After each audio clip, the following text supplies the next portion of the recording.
So, about Tom Holland being Spidey, not everyone was nuts about this decision. There was a vocal contingent of fans, because that never happens, of people who were upset that we're getting Peter Parker again. Right.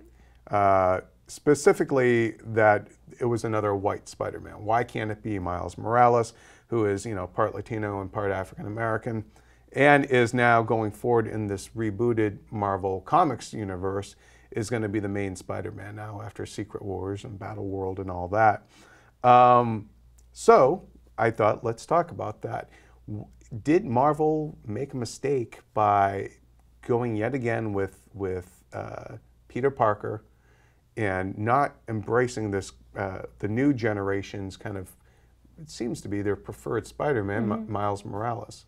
Yeah, I mean, it's an interesting question because I feel like for us, we've known for so long, it was out in the press release, that it was Peter Parker. Like, we've just known that it was going to be Peter Parker for quite some time. There were some momentary rumors that no, it's not. Yeah. It's going to be Miles Morales, and then it was like, no, it's going to be Peter Parker. Right. So I feel like it's tough to say because for the last several months, basically since this deal between Sony and Marvel came through, you just sort of accepted that that's the reality, that they're going to do Peter Parker again.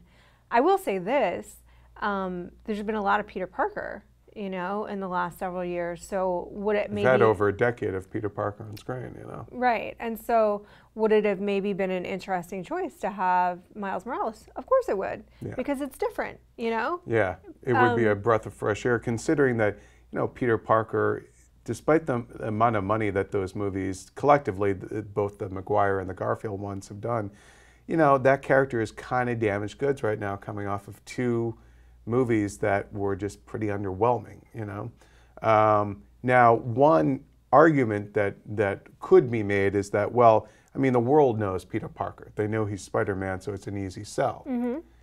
The counter argument to that, which I think is quite valid, is that the world will know Miles Morales is Spider-Man because you'll put him in a movie and then everyone will see it. Nobody knew who the hell Star-Lord was, Peter Quill, and now they do. So why can't you do that with Miles Morales? Why do you think ultimately, why did they go with white Spider-Man instead of minority Spider-Man? I don't know that was the decision. I don't know if that was the decision point. If I had to make a guess, the decision point on Marvel's side may have been, well, this Spider-Man was the one that was involved in Civil War, and that's the first place we're going to see him. And it's already a little bit of a confusing message potentially for audiences to have this deal between Sony and Marvel where Spider-Man's going to show up in his own films and he's also going to show up brand new actor in Marvel movies. And he's back in high school. To also explain, after we've just seen Peter Parker as Spider-Man, to also explain to an audience, well, no, this is a different Spider-Man, this is Miles Morales. I think that message might get confusing. They might think that message could get confusing to audiences. I'm not saying it would. I think audiences will take in any message that you give to them effectively.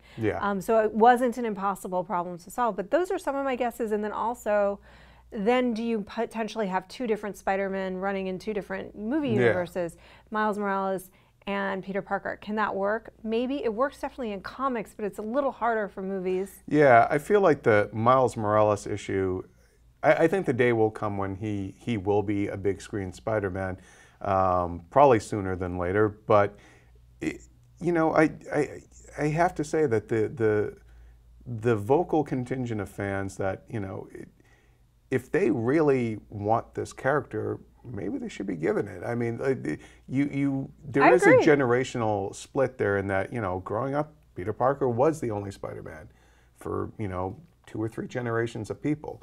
But Miles Morales certainly seems like the one that people prefer, at least, again, online, that kind of very vocal contingent of fans, and especially a lot of the readers that we hear from and that were basically picked up, their thoughts on social media were picked up in different outlets.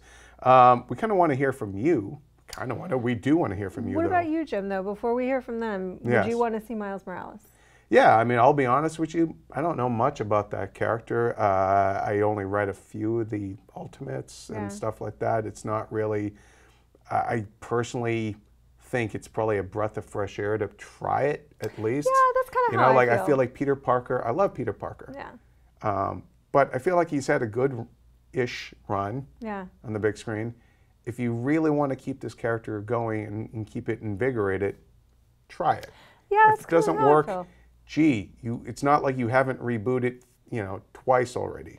You can do it again. I think at the end of the day, obviously we're going to go see with an open mind Civil War and the solo Spidey movie. We're going to give Tom Holland a chance, and maybe it'll be an amazing sort of Spider-Man review, and that will be a breath of fresh air. Maybe there's something really new and unique. But I personally would have really liked to see Miles Morales. I think it would be fun to see a different character, different take on the character. And also, I mean, just for the MCU in general, it creates another interesting dynamic between characters. But we'll have to see again what they're actually going to put together.